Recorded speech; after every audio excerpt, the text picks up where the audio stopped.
है ना. So we'll talk about that, but first we'll talk about the data security. See, uh, anyhow, at the end of the day, data is everything. किसी भी organisation के लिए ये जितना भी गेम प्लान हम लोग करते हैं, क्लाउड के अंदर जितने भी सर्विसेज हम लोग बनाते हैं, है ना, या फिर क्लाउड में जितना भी एप्लीकेशन हम सेटअप करते हैं, be your load balancers, servers, containers, वेफ, पेरीमीटर फायरवॉल और firewall, security group, NACL, database, at the end of the day हम कर क्या रहे हैं? डाटा को स्टोर करना या डाटा को रिट्रीव करना या डाटा को इधर से उधर भेजने का काम, है ना. इम्पोर्टेंट क्या है? डाटा. ये सारा तामझाम जो बिछाते हैं वो डाटा को, डाटा के लिए करते हैं कि डाटा एक्सेस करने के लिए, और एक्सेस जब डाटा स्टोर होता तो उसको सिक्योर करना जरूरी है. तो data security is our area, but at the end of the day whosoever is using cloud is all because of the data. उसको डाटा को एक्सेस करना है, किसी को रिचार्ज करना है, किसी को कोई एप्लीकेशंस देखनी है, किसी को ऑनलाइन स्ट्रीमिंग देखना है, मतलब सब कुछ डाटा है. बिना डाटा के कोई रोल नहीं है क्लाउड का. So data play a very important role in cloud, and because data है तो डाटा सिक्योरिटी से उससे ज़्यादा इंपॉर्टेंट हो जाती है. एंड दैट्स व्हाट हमारे पास क्या है कि बहुत सारे कंप्लायंस जो है वो डाटा से रिलेटेड होते हैं. अब कंप्लायंस कैसे कि इंडियन जुडिशरी का खुद का एक रूल है कि जो गवर्नमेंट का the data will not move out from their boundaries.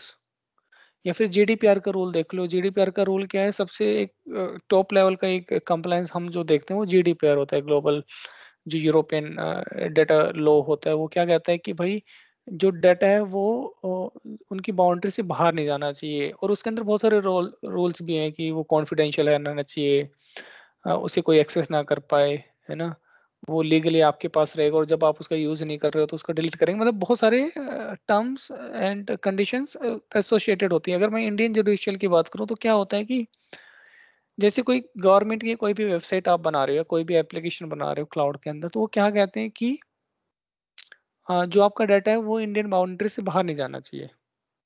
क्योंकि जैसे ही कोई भी चीज उसकी बाउंड्री से बाहर जाती है ना, उस गवर्नमेंट का उसके ऊपर से कंट्रोल हट जाता है, फिर उसके ऊपर वो कंट्रोल नहीं रहता है. That control is to be govern by that particular country. अगर मैं कहूँ कि at the end of the day data is residing on what? The data centre in the cloud. The cloud क्या है? It's all about data centres, है ना. हमारे लिए वर्चुअल है बट डाटा सेंटर्स कहीं ना कहीं है. जैसे इंडिया में 3-4 जगह डाटा सेंटर्स हैं, मुंबई, हैदराबाद. तो अगर अब कोई भी इंडियन गवर्नमेंट अगर कोई एप्लीकेशंस बनाते तो डाटा कहाँ पे रहेगा? इधर इन मुंबई डाटा सेंटर और इन हैदराबाद डाटा सेंटर्स, है ना. उससे बाहर नहीं जा सकता, क्योंकि till the time data centres Mumbai और हैदराबाद में वो उनके कंट्रोल में है. They can do whatever they want to do, है ना.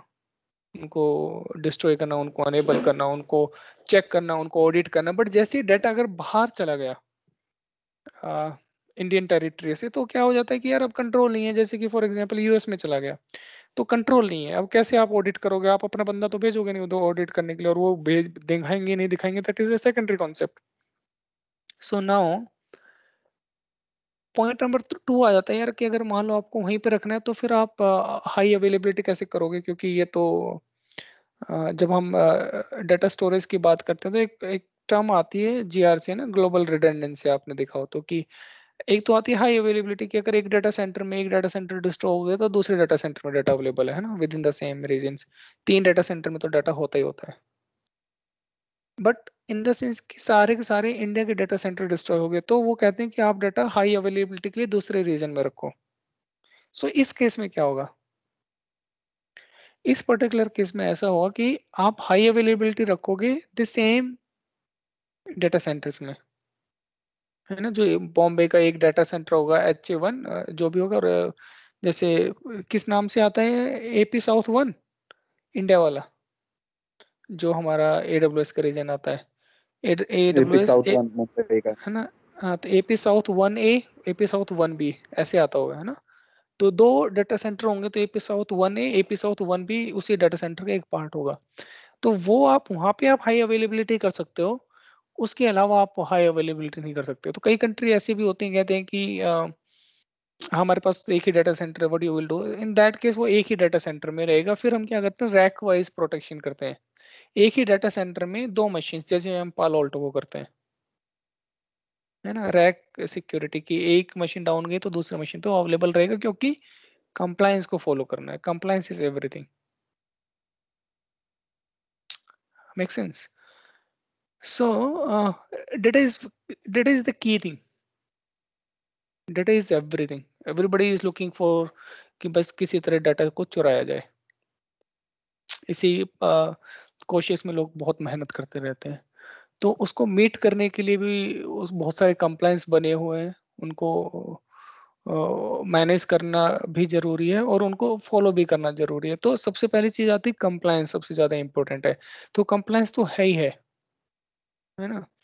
बट कंप्लायंस के अलावा क्या इश्यूज आते हैं? वो कह रहे हैं कंप्लायंस तो आप लोगों ने फॉलो कर लिया, with in the data centres वहीं पे है। एक डाटा सेंटर दूसरे डाटा सेंटर्स पे है। डाटा सेंटर्स में तो डाटा सिक्योर है, क्योंकि वो उनकी रिस्पॉन्सिबिलिटी है। सीएसपी वालों की, इंफ्रास्ट्रक्चर की बात करूं मैं, डाटा सेंटर के ऊपर किसी मशीन के ऊपर डाटा है, उसकी आपने सिक्योरिटी नहीं लगा रखी, that is your responsibility. It's a shared services. But when the data is moving, when the data is moving from one place to another place, and especially outside the data center, within the data center is still fine. I'm like, that must be secure, वो होना चाहिए, but if it is not, I'm like encrypted, then by default it is encrypted by the CSP encryptions mechanism, है ना, वो रहता है कि वो लोग अपना फॉलो करते हैं मैकेनिज्म, और वो या फिर हम पेयरिंग यूज करते हैं, या फिर हम उनको भी एनक्रिप्टेड कर सकते हैं, या टनल्स बना सकते हैं, या फिर और भी 50 चीजें कर सकते हैं। पेयरिंग को एनक्रिप्टेड कर सकते हैं, सिक्योर कर सकते हैं, टीएलएस लगा सकते हैं। बट प्रॉब्लम इज कि जब डाटा सेंटर से डाटा बाहर निकल के कहीं और जाता है, तो देन रिस्क जो है हमारे बहुत सारे बढ़ जाते हैं। किसी भी एक पॉइंट से उठा डाटा और दूसरे पॉइंट पे गया, तो मैन इन द मिडल जो होता है ना, कि भाई रास्ते में किसी ने डाटा को उठाया। अब डाटा को उठाने के बहुत सारे तरीके हैं। उसको एनक्रिप्ट एनक्रिप्ट करके चलना, या फिर क्या कहते हैं हम उसको, मतलब बीच में एनक्रिप्शन कर लेना, या फिर उसको आपने डेस्टिनेशन कुछ बनाया हुआ है, वो किसी ने उसी डेस्टिनेशन को रेप्लिकेट कर दिया, है ना, कि उसको लगेगा वेबसाइट ये वाली सही है दूसरे वाले, तो वो दूसरी वेबसाइट पे सारा डाटा आना शुरू हो जाएगा। तो मैन इन द मिडल ऐसा ही कुछ होता है। तो इस तरह की प्रॉब्लम्स से बचाने के लिए हमें बहुत सारे क्या कहते हैं वो लगाने पड़ते हैं, टूल्स एंड सर्विसेज या मैकेनिज्म लगाने पड़ते हैं। तो इन दोनों चीज़ों को हम क्या बोलते हैं? Data in transit and data at rest.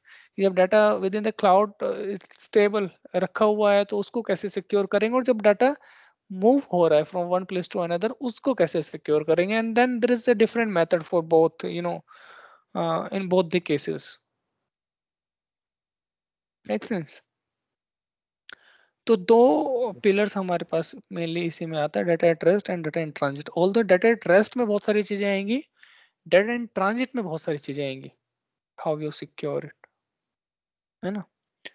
Okay, so I begin with one very simple example, कि आपको थोड़ा समझ में आए, और फिर हम बाकी का डिस्कशन करते हैं।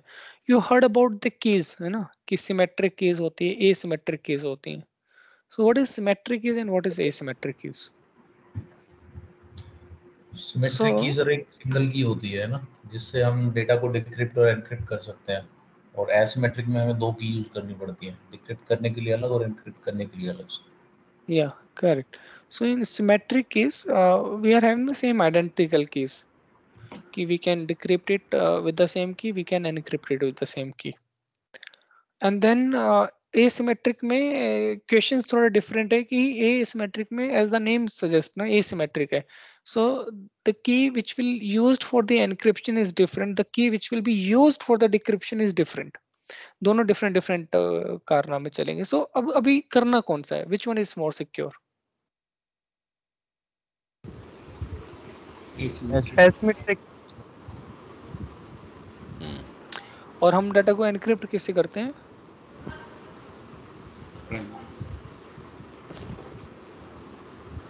AWS के सर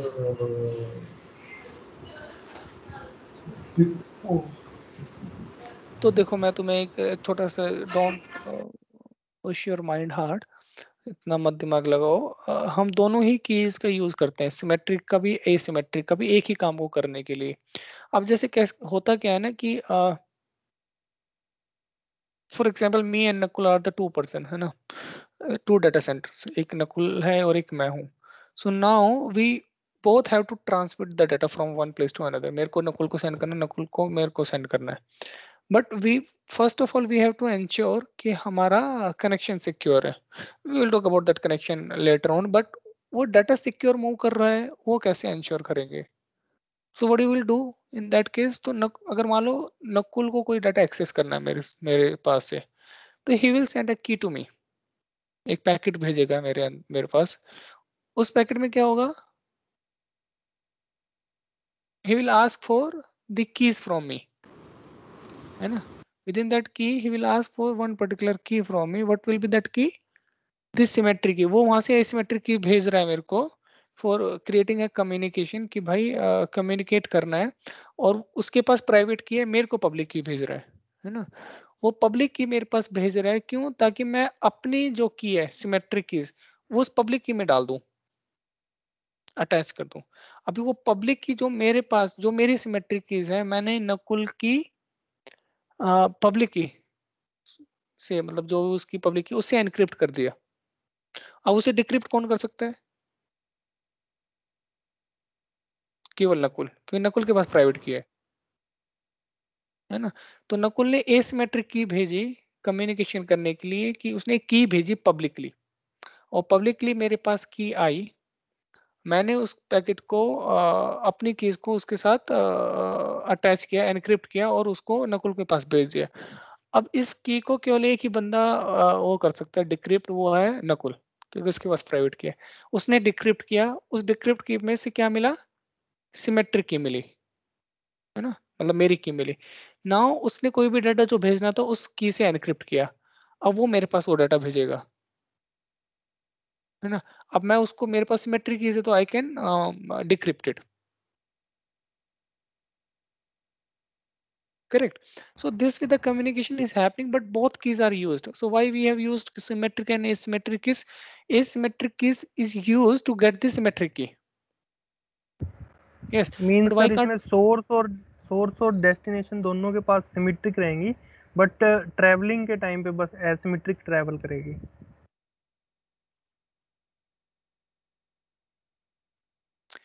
नहीं नहीं नहीं, ऐसा नहीं है सोनू. एसिमेट्रिक की सिर्फ और सिर्फ सिमेट्रिक कीज को लेने के काम आती है. ठीक है, एक कनेक्शन एस्टेब्लिश करने के काम आती है. आप एसिमेट्रिक की से कभी भी एनक्रिप्शन डिक्रिप्शन नहीं कर सकते. क्यों नहीं कर सकते? I tell you. देखो, सेम की से एनक्रिप्ट और डिक्रिप्ट करना टाइम कम लगता है, प्रोसेसिंग फास्ट होती है. बट जब आप एसिमेट्रिक की यूज करते हो for encryption and decryption, the processing time will be very high. बहुत ज्यादा टाइम उसको एनक्रिप्ट करने में और फिर डिक्रिप्ट करने में लगेगा. और किसी भी फास्ट प्रोसेसिंग एप्लीकेशन में, किसी भी बड़ी एप्लीकेशन में, इवन तो जिसमें ज्यादा डाटा स्टोर हो, वहां पे कभी भी आप इतना टाइम नहीं लगा सकते, क्योंकि more and more you will do the processing on symmetric. Asymmetric आपकी प्रोसेसिंग स्लो हो जाएगी. और जैसे एक पैकेट को डिक्रिप्ट करोगे, दूसरा पैकेट क्यू में आ जाएगा, तीसरा पैकेट क्यू में आ जाएगा, तो डिक्रिप्शन में बहुत सारा टाइम लगना शुरू हो जाएगा, और सेम प्रोसेस एनक्रिप्शन में लगना शुरू हो जाएगा. तो कभी भी एसिमेट्रिक कीज हमारी यूटिलाइज नहीं होती है डाटा को एनक्रिप्ट या डिक्रिप्ट करने के लिए. एसिमेट्रिक कीज केवल और केवल एक कनेक्शन एस्टेब्लिश करने के लिए या सिमेट्रिक कीज को लेने के लिए यूटिलाइज होती है. Make sense? जैसे हम EC2 को लॉगिन करते हैं तो हमारी एसिमेट्रिक की यूज होती है वहाँ. हाँ, मतलब आप EC2 को लॉगिन करते हो तो आपकी एसिमेट्रिक यूज होती है, क्योंकि वो आपको एक बार काम करना है, Right. है ना? आपको सारा हर सेकंड में थोड़ी ना लॉगिन करना है. जहाँ पे कंटिन्यू डाटा ट्रांसफर हो रहा है एक मतलब कि वन प्लेस टू अनदर, तो वहाँ पे हमारी सिमेट्रिक यूज होती है.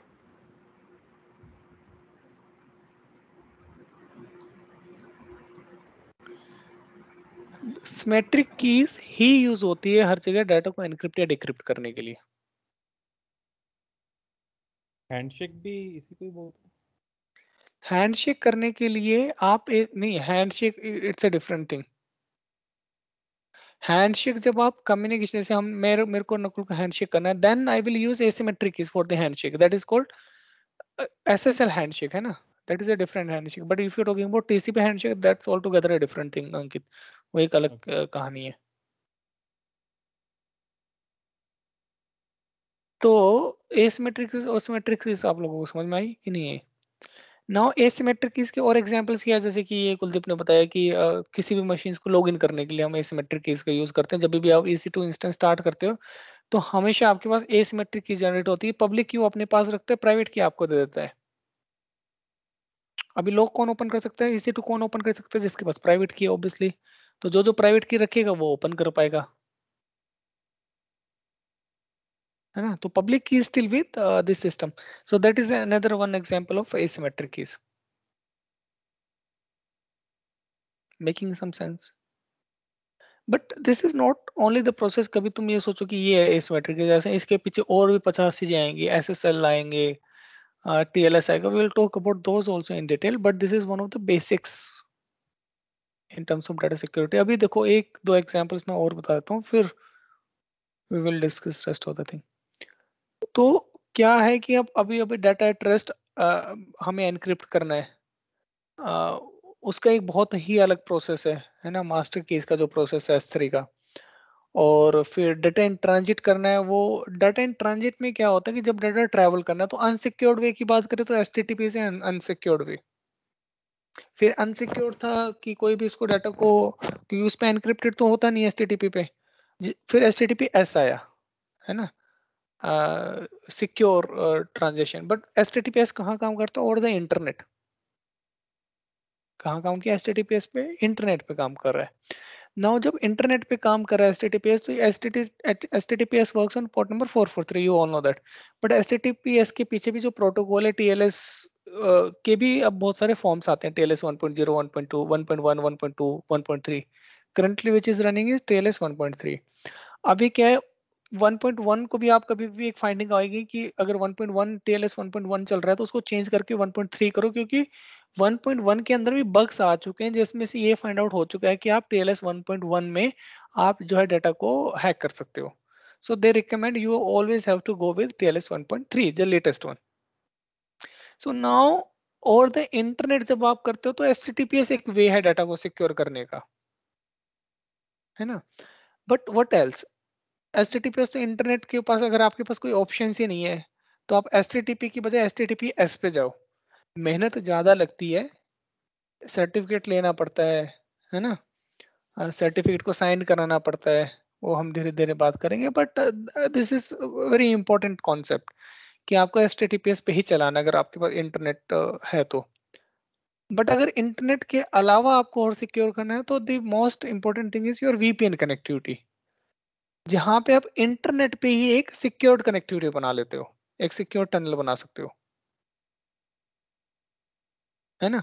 तो आप secure tunnels you all know IKE version 1 और 2, आप नेटवर्किंग के आप सारे के सारे चैंप हो। तो वेट करो वेट करो। तो IKE वर्जन 1 और वर्जन 2 है कि आपके पास टनल बना लिए। टनल फिर जो इंटरनेट पे बनी वो सिक्योर टनल है। फिर आप अपना डाटा उसके अंदर भेज दो, वो भी एनक्रिप्ट और डिक्रिप्ट करके टनल के वे में आपको भेज देगा। बट द पॉइंट इज, क्या टनल सिक्योर होती है?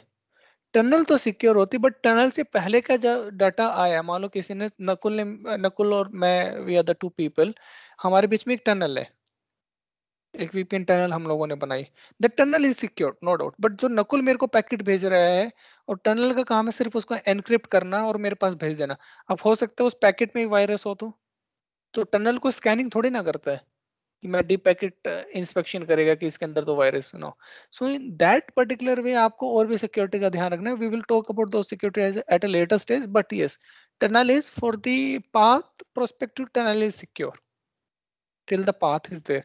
but जैसे ही मेरे पास एंटर करेगा तो I can not trust, right? So I have to put some firewall की जब पैकेट आए तो उसको डीप पैकेट इंस्पेक्शन करेंगे और फिर उसको देखेंगे if packet is okay to go, तभी उसको आगे जाने देंगे। That's the kind of security you have to plan, जो हमने डिस्कशन की नेटवर्क सिक्योरिटी में या होस्ट सिक्योरिटी में जो हमने डिस्कशन किया। अगर VPN से भी ज्यादा सिक्योर आपको डाटा सिक्योरिटी में करना है, डाटा इन ट्रांजिट में, so you can go with the private connectivity, your lease line, your express route और direct connect. That is I am like your private connectivity. आपके लिए फाइबर है, आपका पाथ है, और do whatever you want to do. Make sense? तो ये data इन transit में 3 चीजें रहती हैं, बट ये बहुत बेसिक्स हमने की है कि भाई आप HTTPS पे चलाओ, VPN पे चलाओ, या फिर आप एक्सप्रेस रोड पे चलाओ, but this is not everything, है ना। अब HTTPS इज है महाभारत। HTTPS पे चलाने के लिए आपको सर्टिफिकेट लेना है, सर्टिफिकेट के लिए आपको रूट अथॉरिटी के पास जाना है, रूट अथॉरिटी उसको साइन करेगी, साइन करने के बाद वो डिजिटल सर्टिफिकेट बनेगा, डिजिटल सर्टिफिकेट आपके सिस्टम पे आएगा, सिस्टम पे आके बाद वो स्टोर सेव होगा। फिर जब आप कोई साइट एक्सेस करोगे तो पहले वो रूट अथॉरिटी के पास चेक करने के लिए जाएगा कि वैलिड है कि नहीं है, फिर वो वैलिड हो जाएगा, फिर आपको सिमेट्रिक की मिलेगी, फिर जाके आपका एनक्रिप्शन होता है ना। So that's all together a complex process, but we will talk about that also कि फिर उसको डिक्रिप्ट कहाँ करना है या SSL को कहाँ पे टर्मिनेट करना होता है। We will talk about all those things in बाकी के लेक्चर्स में। बट ये 3 तरीके हैं डाटा इन ट्रांजिट को सिक्योर करने के। ओके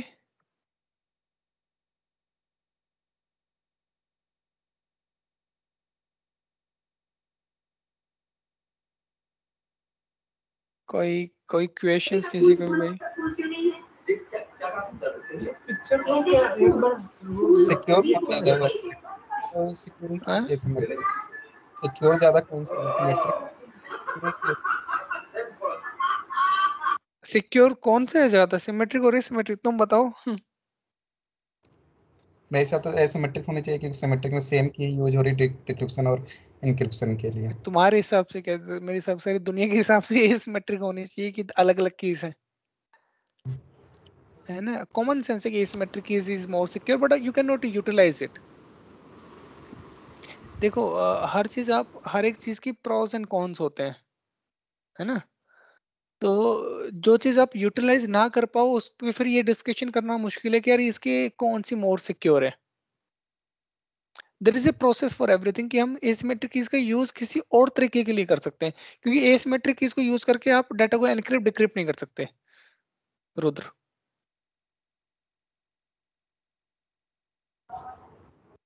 समझा नहीं समझा? तो जिस प्रोसेस के लिए एसिमेट्रिक कीज यूज होती है वो प्रोसेस परफेक्ट है, बट जिस प्रोसेस के लिए सिमेट्रिक कीज यूज होती है वो भी प्रोसेस परफेक्ट है, क्योंकि आपको डाटा एनक्रिप्ट डिक्रिप्ट करने के लिए सिर्फ और सिर्फ सिमेट्रिक कीज यूज होनी है। बट सिमेट्रिक कीज को आप शेयर नहीं कर सकते। अब जैसे कि मेरे को और नकुल को करना है, अगर हम एसिमेट्रिक कीज यूज ना करें, अब नकुल मेरे से सिमेट्रिक कीज मांगे, मैंने अपनी सिमेट्रिक कीज दी और बीच में तूने उठा ली, you are the person, the man in the middle. अब तेरे पास सिमेट्रिक कीज है, मेरे से जो भी डाटा मिलेगा उस सिमेट्रिक कीज से तू एनक्रिप्ट डिक्रिप्ट कर लेगा और यू कैन गेट एवरीथिंग। समझ गया ना? फिर तो सारा कम्युनिकेशन तेरे पास आ रहा है, पर हम सिमेट्रिक कीज को ऐसे एक्सचेंज नहीं कर सकते। That is the process. तो उसको करने के लिए हमें एसिमेट्रिक कीज यूज करना पड़ेगा। अगर तुम कहोगे यार एसिमेट्रिक की से मैं एनक्रिप्ट डिक्रिप्ट कर लूं, फिर वो एप्लीकेशन ही नहीं चलेगी।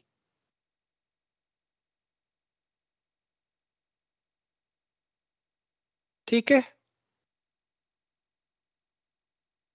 Okay. And any questions from anyone?